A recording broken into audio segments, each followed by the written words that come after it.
Hello, hello, hello, my friends. I am sorry I'm running a bit late today. It is Jen here, and I am a self-awareness coach and holistic nutritional consultant who helps highly sensitive women to build self-awareness, as well as helping to make healthy eating and healthy living more simple. This is the weekly episode or training here for the Loving Health Journey show. All things HSP, highly sensitive people, self-awareness, and holistic health. Today, we are going to be talking about how our needs for control and strength can get in the way of our health. Okay, so it's an interesting topic. I talked about it a little bit earlier today. And this is something that I have experienced myself. I still am processing and going through this myself. So let me know if you've ever, felt that feeling emotions, feeling sad in public, or expressing any type of those kind of negative emotions, anger, sadness, rage. Have you ever felt that makes you, that you want to hide that, that you don't want to show that in front of people because you may not outwardly think this, but deep down I think we have this association with weakness, being weak, and showing emotion and feeling emotion, and the need to not do this in front of other people. So, often we're told, even subconsciously, that we need to be strong all the time, right? Whether it's to buck up, put on your big girl pants, or you need to be strong, brave, the whole ladylike thing, being a good girl. I mean, all of these things when we're told growing up, and it kind of associates with not showing emotion, or at least not showing certain emotions. And for women, that's often anger, very much so. I mean, if you look for men, it's usually more crying and being sensitive and being sad. That's a sign of weakness. But for women, it's usually anger, rage. Unexpressed anger usually turns into rage. But for women, we're called, if we're, angry, we're called bitches and all of these things. So, we are subconsciously taught not to express our emotions in front of other people. And this causes us to suppress our emotions, at least the uncomfortable ones. We don't want to feel things. We don't want to show them in front of others. And so we will try to stuff them down in order to feel control. Because, when these emotions kind of push their way up, we can start to feel out of control. I don't know if you've ever felt that. I mean, I had it within the last month. I was going through something personal. I was at work, and I felt like I was going to cry in front of a patient. And, that to me would be pretty unprofessional. And there was a part of me was like that I wanted to cry because I know how important it is to express things and to let them come out. But at the same time, I'm at my job and it's important to be professional. So that one was a tough balance. But I'm sure, we've all experienced something like that where we're in front of people and we feel something come up, but we don't want to show it. So we kind of push it down. But the problem with that is in the instance that I'm telling you, the personal experience at work, that was, being professional. And so what I could do instead is process it later at home, if that was needed to be. But when we're constantly, in the case of where we're always suppressing, always pushing it down, emotions have a way of coming up anyways. And usually something like that, where it'll just come out of nowhere. So instead of being responsive in situations, we start to become reactive. So, we'll be in what seems like a very, simple situation, and we feel like we overreact. We get way too angry, way too sad, way whatever it is. And in some instances, it's because we've pushed things down so much that in order to break through, they just have to push their way through. But this creates a cycle. Okay, so after that happens, we feel guilt, we judge ourselves, and then we perpetuate the same cycle. So let me know if this cycle sounds familiar. So you're dealing with an uncomfortable emotion.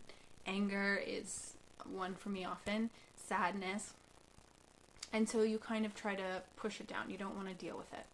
But then you get in these situations and you become very reactive. After you become reactive, you feel guilty and you judge yourself.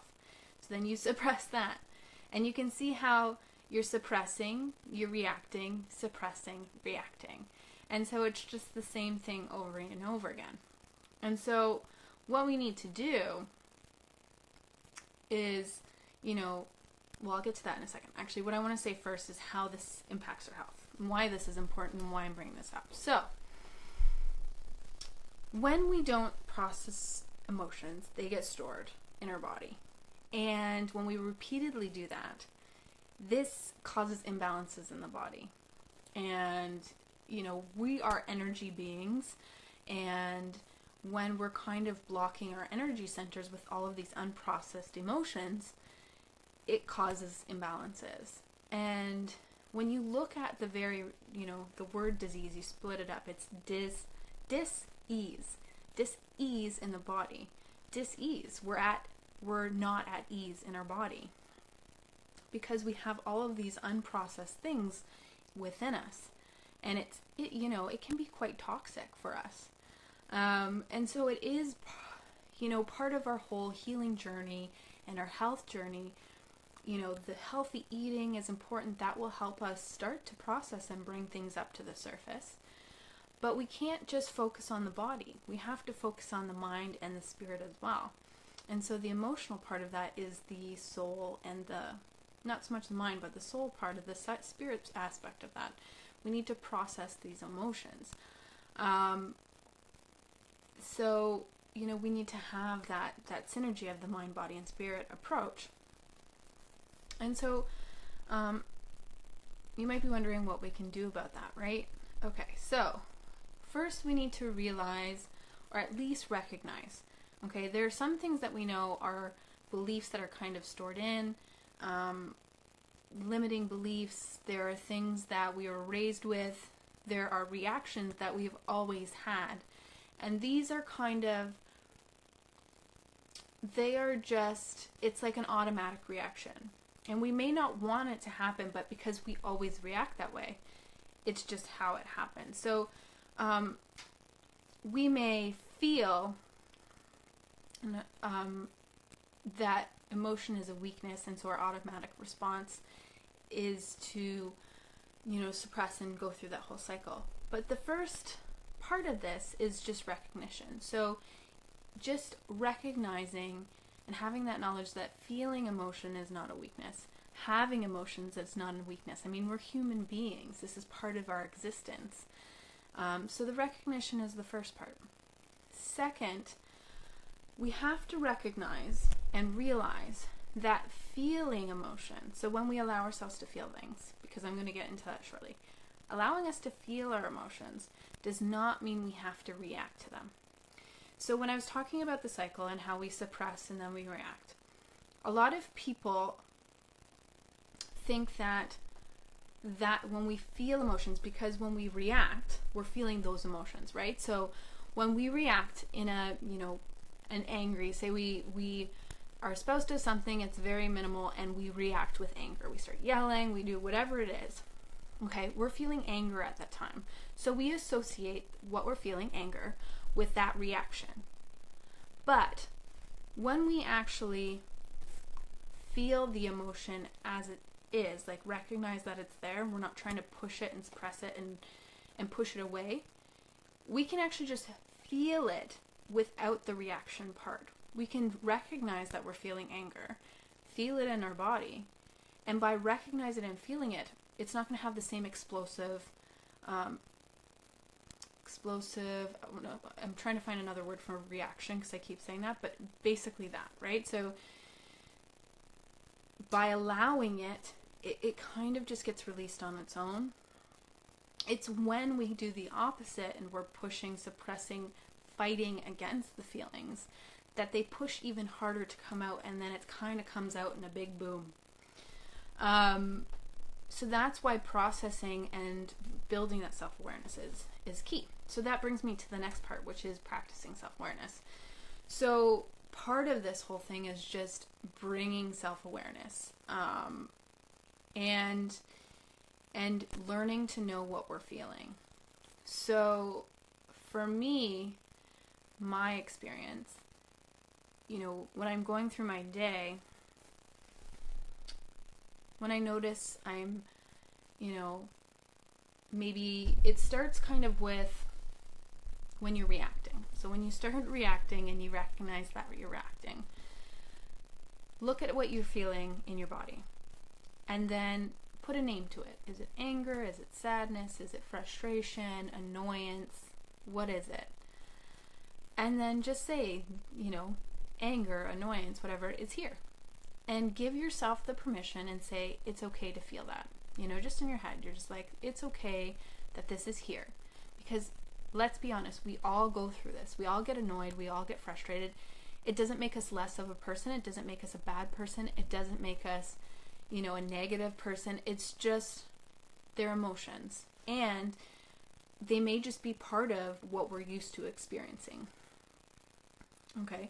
And so recognizing it and giving it a name and just saying that it's okay, that's just all it needs, really. It's like you're kind of taking away the judgment, so you're taking out part of that cycle, and then you're just allowing it to do what it needs to do. Now, that doesn't mean that you have to be reactive, like I said. It just usually, and it's amazing because once you kind of shed light on that darkness that you're feeling, usually it just kind of does its own thing and it's gone. And when you're recognizing what you're feeling, you're much less likely to react to somebody. You'll be more responsive in the situation. You kind of sit there thinking and then respond, kind of. So you build the self-awareness. So some different practices that really help build self-awareness, because it does take time for us to do this. You can do check-ins throughout the day. This is one thing that I like to do. Hi, Frederica. So happy to see you here. So one of the things that I like to do is just like throughout the day, do a check-in and say, how am I feeling? What am I feeling in my body? Do I feel any emotions? What's going on? You could set a timer in your phone, just to remind you, and just do a check-in. That's a great way to do it. You can also do regular practices like meditation throughout the day, or journaling. It's amazing what can happen when you ask a question and you can get a response. It's crazy. Not crazy, but I've done this like call and respond where I ask a question, write it in my journal, something I'm kind of feeling stuck on because I think I'm fighting, and it'll just come out so easily on paper. The process of physically writing out just kind of bypasses that part in the brain where you're fighting against, feeling whatever you're feeling or thinking whatever you're thinking. So those are some great ways that you can start to, bring that self-awareness in. The more, it's like any muscle, the more you practice it, the more you'll have it, and the more you'll notice. Knowing your triggers and habits. So what do you typically do when you're stressed? What do you do when you're feeling emotional? When emotions are high, when they're uncomfortable emotions? What do you do when you're avoiding things? So when you're stressed, what is your reaction? Is it certain emotions? Do you close down? Do you avoid people? Do you do things for people's attention? Do you numb out? Do you reach for certain foods? Do you binge eat? Do you reach for alcohol or drugs? Do you avoid your responsibilities and things you need to do, like paying bills, studying, working? It's just good to recognize the things that you do. And as I mentioned in my video earlier today, the reason that this is important is because we can start to make these connections.